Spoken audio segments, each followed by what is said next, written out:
In your career as a mediator, you're going to find that you naturally gravitate towards a certain style of mediating. This all depends on your personality, and your background and training also has a big impact on this.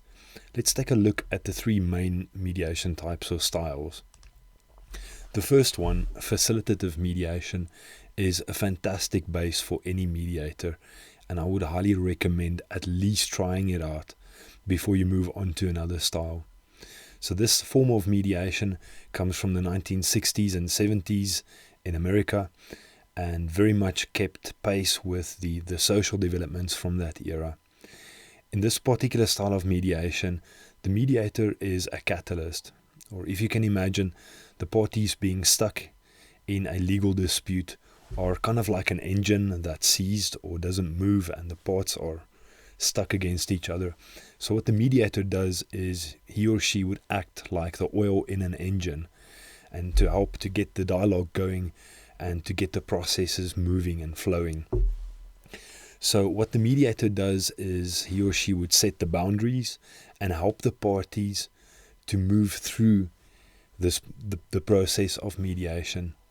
The tools that a facilitative mediator uses are going to be very much focused on summarizing, normalizing, and mutualizing, which are relatively easy to use and a great place to start. There's quite a bit of focus on letting the parties vent. And what happens when the parties vent is that they're able to let go of those negative emotions that are stopping them from moving forward. So we're going to get into quite a bit of detail on that later on. The mediator's role here is not to give advice and not to direct the parties at all.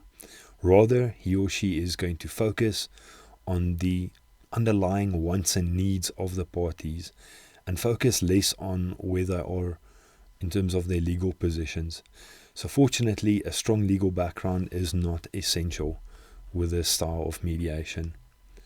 The second one is almost the exact opposite, and here an evaluative mediator would very closely resemble a management consultant who comes into a company where there's a technical problem, and here the problem is legal technical. So judges would typically have this kind of mediation at the High Court before they hear a case. Here a technical analysis is done, and the mediator would project how exactly a judge or magistrate would rule if the matter should go to court. The tools here are quite different. There's going to be much more of a focus on reality checking and whatnot. So this particular style of mediation is a little more stiff, a little less flexible than with facilitative mediation.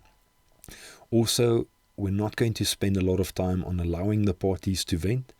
There's a much stronger focus on the finer technical details of what the law says. Here the mediator does take a very strong leading role and is going to make recommendations and guide the parties and direct them. It is absolutely critical, in my opinion, that you have a strong legal background if you do use this style of mediation. The third one, transformative mediation, is the newest of the three. So if you are interested in this style of mediation, I'd like to recommend that you purchase The Promise of Mediation by Folger and Bush. And here the mediator is going to resemble a peacemaker, where there's a lot of focus on fixing the relationship between the two parties.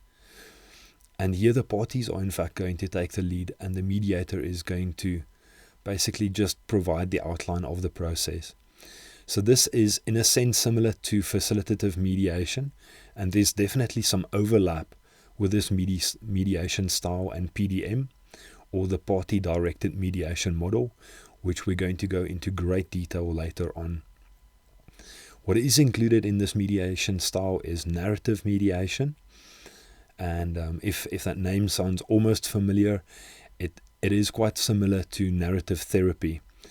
And I would recommend that if you do employ this particular style of mediation, that you do come from a strong social sciences background.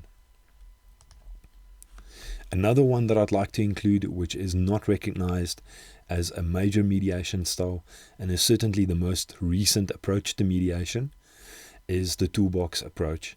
And here we're going to incorporate different styles, and we're going to actively choose which tool to use depending on that particular. The mediator plays a whole bunch of different roles.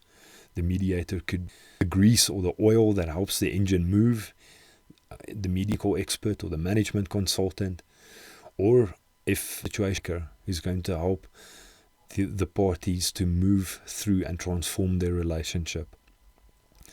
The primary focus is again on underlying interest, but now we're being much more flexible and we are playing it by ear. So from time to time we can refer legal positions, and there's a very, very strong focus on practicality. So this mediation style is suitable for a range of different backgrounds. Unfortunately, you don't need to be particularly strong in any of the legal or social sciences backgrounds.